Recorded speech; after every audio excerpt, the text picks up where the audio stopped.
আমি একটা কথা বলছি, সবাই একটু মন দিয়ে শুনবে কেমন? বিশেষ করে যারা বাইরে আসতে চাও। তো একটা কথা বলছি তোমাদের, বাইরে কিন্তু এজেন্টদের খপ্পরে পড়ে অনেকেই কিন্তু অনেক রকমের সমস্যায় পড়ে। তো আমি চাই না যে তোমরাও এরকম কোনো সমস্যার মধ্যে পড়ো। তো তোমরা যখন বাইরে আসবে, আসার জন্য যখন ভিসা অ্যাপ্লাই করবে, এজেন্টরা তোমাদেরকে যাই বলুক না কেন, যেভাবে বুঝাক না কেন, তো তোমরা কথাগুলো ভালো করে বুঝবে। বোঝার পরে তোমরা একটা কাজ করবে। কাজটা কি? যে ঠিক আছে, যদি সেই কাজের সঙ্গে যদি তোমাদের মতের যদি মিল হয়, যদি ইচ্ছা যদি জাগে যে না হ্যাঁ আমরা এই কাজ করতে পারবো, আমরা যাব, তো তোমরা একটা কাজ করবে, এজেন্টকে সরাসরি বলবে ঠিক আছে আমরা এই কাজের জন্য আমরা যাব। যদি এর কোনো ব্যতিক্রম হয় তার কি গ্যারান্টি আছে? এজেন্টটা হয়তো বলবে দু পয়সা খাওয়ার জন্য, হ্যাঁ না এই কাজের মধ্যে কোনো ভুল নাই, এই কাজ এরকমই হবে, হ্যাঁ এই কাজের জন্যই আপনাকে পাঠানো হবে, যে কাজের জন্য পাঠানো হবে সেই কাজই আপনাকে দেওয়া হবে, তার ব্যতিক্রম কোনো কিছু না। কিন্তু ব্যতিক্রম তো তখনই হয় আসার পরে।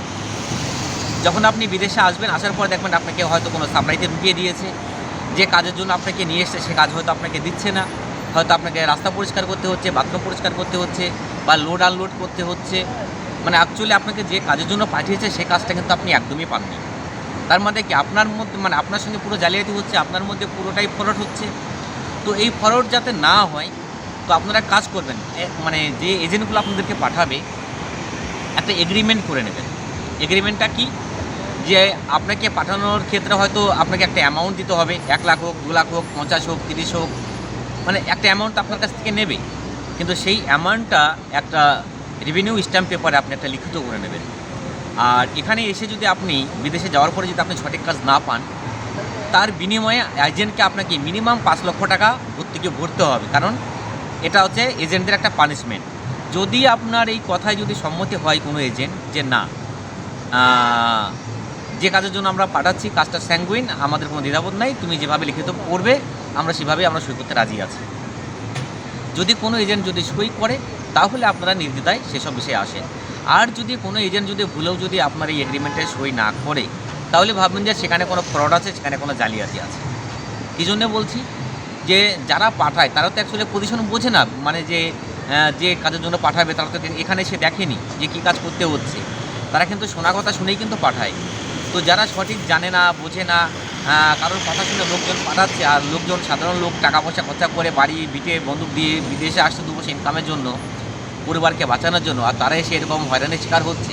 যাতে এরকম শিকার না হয় তার জন্য আপনারা কিন্তু এই কাজটা করতে পারেন। এটা মানে আমার ব্যক্তিগত কথা। তো আপনারা অবশ্যই যারা বিদেশে আসবেন, বিশেষ করে যারা বিদেশে আসতে চাচ্ছ বা যারা যাবে, তারা কিন্তু যাওয়ার আগে বা এখনও যারা অ্যাপ্লাই করেছো, যাদের ভিসা চলে এসছে, তারা কিন্তু অবশ্যই এই কাজগুলো কিন্তু করবে। আর অবশ্যই আমার এই ভিডিওটা যাদেরকে ভালো লাগবে, অ্যাকসেপ্ট বলে মনে হবে, অবশ্যই শেয়ার করে দেখার সুযোগ করে দেবে। কারণ এটা হচ্ছে আমি সবার ক্ষেত্রেই বলছি, যারা ইন্ডিয়া, বাংলাদেশ, পাকিস্তান, শ্রীলঙ্কা, এরপর টু জেড যারা আর কি বাংলা বোঝে, সবার ক্ষেত্রে আমি বলছি এটা। আমি সতর্ক মানে সবাইকে সতর্ক করার জন্য কথাগুলো বলছি আর কি, যাতে কেউ কোনো বিপদের মধ্যে না পড়ে। তো আপনারা একটা কাজ করবেন, আপনারা কিন্তু অবশ্যই একটা লিখিত করে নেবেন, যাতে কারোর কোনো হয়রানি না হতে হয় বিদেশে এসে। যদি কোম্পানি সঠিক হয় তাহলে দালাল অবশ্যই সই করবে আপনার চুক্তি অনুযায়ী। আর যদি কোম্পানি যদি সঠিক যদি হয় তাহলে তো কোনো কথাই নেই। তো আপনারা এই কাজটা কিন্তু অবশ্যই করবেন। Thank you.